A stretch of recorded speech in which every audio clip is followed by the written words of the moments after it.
तो आइए student start करते हैं अपनी आज की क्लास, जिसमें हम आगे बढ़ाएंगे मैथ्स का टॉपिक रेशियो एंड प्रपोर्शन। तो स्टूडेंट्स, रेशियो एंड प्रपोर्शन में प्रैक्टिस क्वेश्चन की सीरीज चल रही है, जिसमें एक पार्ट हम ऑलरेडी कर चुके हैं।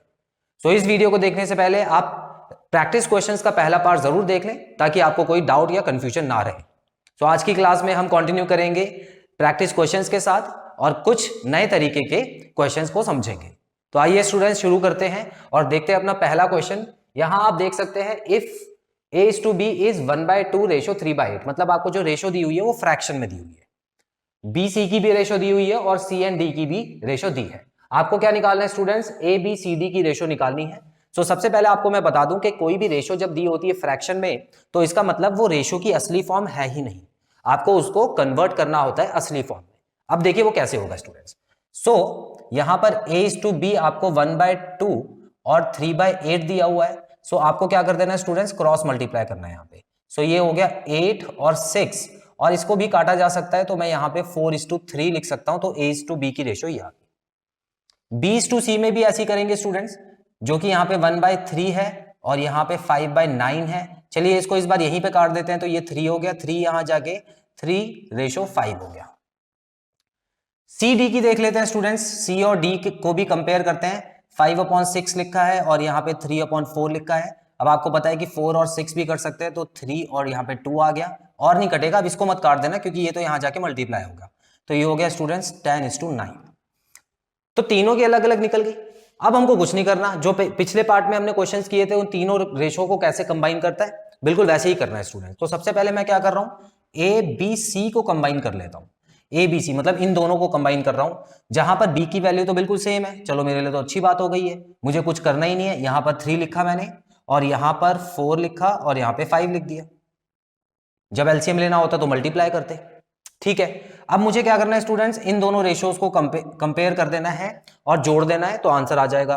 तो मैं यहां पे फाइनल रेशियो लिख देता हूं ए बी सी डी, और यहां पे मुझे पता है कि सी की वैल्यू मुझे बराबर करनी होती है। ये भी बहुत आसान है, क्यों? क्योंकि 5 को 2 से मल्टीप्लाई कर दूं तो 10 हो जाएगा। तो सी की वैल्यू तो यहाँ पे 10 है, और 10 को मैंने चेंज नहीं किया, तो जाहिर सी बात है 9 को भी मैं सेम ही लिखूंगा। लेकिन अगर इस सी को 10 बनाना है, तो यहाँ पे 2 से मल्टीप्लाई करना है, फिर 2 से, और फिर 2 से। तो यहाँ आप देखें तो यहाँ पे 6 हो गया स्टूडेंट्स, और यहाँ पे 8 हो गया। अब यहाँ पे एक फाइनल बात चेक कर लेना है कि क्या चारों नंबर किसी एक नंबर से कट रहे हैं, जो कि ऐसा नहीं है। ये तीनों तो कट रहे हैं 2 से, लेकिन ये भी नहीं कट रहा है। तो इसका मतलब है स्टूडेंट्स, आपका फाइनल आंसर यही होगा, जो कि ऑप्शन नंबर सी है। क्लियर? स्क्रीनशॉट लीजिए, फिर अगला क्वेश्चन करते हैं।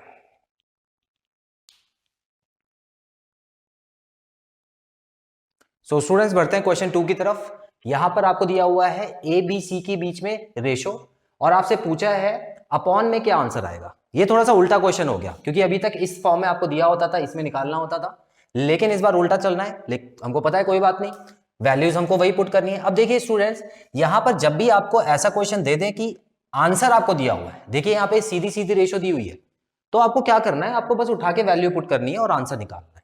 ठीक है, अब देखिए कैसे। यहां पर मैं क्या करने वाला हूं स्टूडेंट्स, देखिए a/b जो लिखा है, इसका मतलब इसको मैं लिख सकता हूं 2/3। क्या लिख सकता हूं? 2/3 लिख सकता हूं यहाँ पे। इतना क्लियर? आगे देखते हैं स्टूडेंट्स।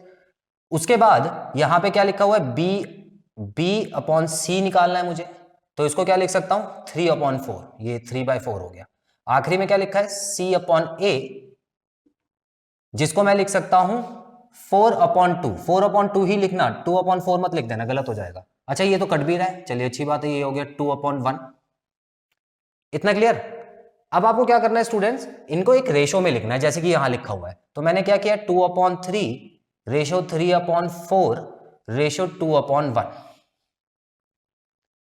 ठीक है, अब स्टूडेंट्स आपको क्या करना है? इसको सॉल्व करना है। इसको आप कैसे भी सॉल्व कर सकते हो, कहने का मतलब है इन दोनों को अलग अलग ले जाके मल्टीप्लाई करके भी कर सकते हो, लेकिन मैं क्या कर रहा हूं, मैं कोशिश करके नीचे वाले नंबर सब बराबर बना देता हूं एलसीएम लेके।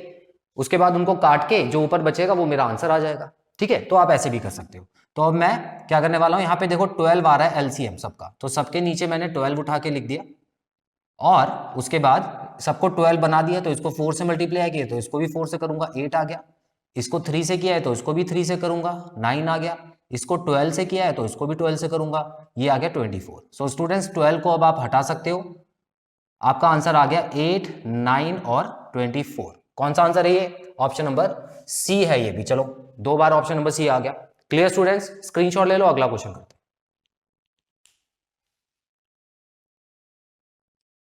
तो स्टूडेंट्स अगले क्वेश्चन में डेसिमल दिया है, देखते हैं क्या है। If 0.6a is equal to 0.09b, आपको a और b के बीच में रेशो बतानी है। कोई बात नहीं, बड़ा सिंपल है ये तो। करना क्या है स्टूडेंट्स, मैंने आपको बताया था जब भी कुछ इस तरह की इक्वेशन दी होती है तो a और b को साथ में लिख लेते हैं और नंबर्स को साथ में लिखते हैं। अब देखिए ये b को मैं यहाँ पे भेज देता हूँ a के नीचे और इस नंबर को यहाँ पे भेज देता हूँ, तो ये हो गया a upon b is equal to 0.09 upon 0.6। अब इसको सॉल्व कर दो, आपका आंसर आ जाएगा। लेकिन सॉल्व करना इतना आसान भी नहीं है, क्यों? क्योंकि डिवाइड करना है और डेसिमल है। तो मैंने आपको बताया था स्टूडेंट्स, डेसिमल में डिवाइड करने के लिए क्या करना है, सबसे पहले आपको लाइक बनाना है, मतलब पॉइंट के बाद बराबर नंबर होने चाहिए। उसके बाद आप पॉइंट से पॉइंट काट सकते हो। सो स्टूडेंट्स पॉइंट कटने के बाद इन दो जीरोस की कोई वैल्यू नहीं रहेगी और ना ही इस जीरो की कोई वैल्यू रहेगी, तो इसको आप ऐसे ही हटा देना। इसका मतलब 9/60 फाइनली आपको लिखना है। लेकिन ये अभी और भी कट रहा है स्टूडेंट्स, इसको काट के किससे काटेंगे, इसको 3 से काट लेते हैं। तो ये हो गया 3/20। तो स्टूडेंट्स आंसर आ गया 3:20, जो कि ऑप्शन नंबर डी है। देखो ऑप्शन नंबर सी में क्या दिया हुआ है, 20:3। अब जल्दी में इस पे टिक मत लगा देना, ठीक है ना, आंसर जो है वही आंसर रहेगा। ठीक है, स्क्रीनशॉट ले लीजिए, फिर अगला पढ़ो।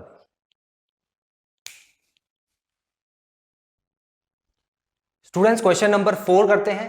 If a is equal to 1/3b। अच्छा, तो इस बार इस तरह से क्वेश्चन दे दिया है, कोई बात नहीं, इसमें भी कुछ मुश्किल नहीं है। b is equal to 1/2c दिया हुआ है। सो स्टूडेंट्स जब भी ऐसा कुछ दिया हो तो आपको ये समझ लेना है कि हमको लेटर्स को एक तरफ करना है, अल्फाबेट्स को एक तरफ करना है और बाकी को एक तरफ करना है। अब देखो मैंने यहाँ पे क्या किया, b को इसके नीचे भेज दिया, यहाँ पे मल्टीप्लाई में था, यहाँ पे डिवाइड में आ गया। क्लियर? तो इससे मुझे a रेशो b मिल गई। a रेशो b क्या हो गया स्टूडेंट्स, 1:3 हो गया। अच्छा यही काम मैं इसके साथ भी कर लेता हूं, c को यहां भेज देता हूं, तो b upon c is equal to क्या हो गया, 1/2। तो b रेशो c को मैं क्या लिख सकता हूं स्टूडेंट्स, 1:2। इतना क्लियर? अब मुझे दोनों को कंबाइन कर लेना है, बड़ा सिंपल होता है कंबाइन करना। तो मुझे a ratio b ratio c निकालना है स्टूडेंट्स। तो मैं क्या करने वाला हूं, b और b को बराबर करना जरूरी है। सो इसको 3 से मल्टीप्लाई कर दो तो b हो जाएगा 3 और यहां पर भी 3 है, तो इसका मतलब इसको तो मैं फिक्स कर देता हूं। ठीक है, तो मुझे मल्टीप्लाई सिर्फ इसको करना है क्योंकि इसको 3 बनाना है, ये तो ऑलरेडी 3 है। तो इसका मतलब जब ये 3 है, इसमें कोई चेंज नहीं किया, तो इसमें भी कोई चेंज नहीं होगा। तो यहाँ पे मैं 1 लिख देता हूं और ये इसको 3 बनाया है, तो स्टूडेंट्स ये भी हो गया 3, तो ये हो गया 6, 136। कौन सा ऑप्शन है, पहला option, option number A. Clear? So students ये नए तरीके के क्वेश्चंस कुछ हमने किए हैं, आई होप आपको अच्छे से समझ आए होंगे। स्क्रीनशॉट ले लीजिए, उसके बाद एक क्वेश्चन होमवर्क में दे देता हूं।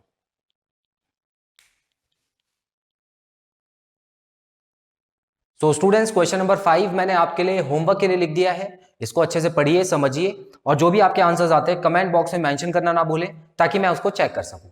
सो स्टूडेंट्स यहाँ पे खत्म करते हैं अपना पार्ट 2 जिसमें हमने रेशियो एंड प्रोपोर्शन के प्रैक्टिस क्वेश्चंस किए। बहुत जल्द मिलते हैं अपने अगले पार्ट में। Till then take very good care of yourselves, have a nice time, God bless you, bye bye.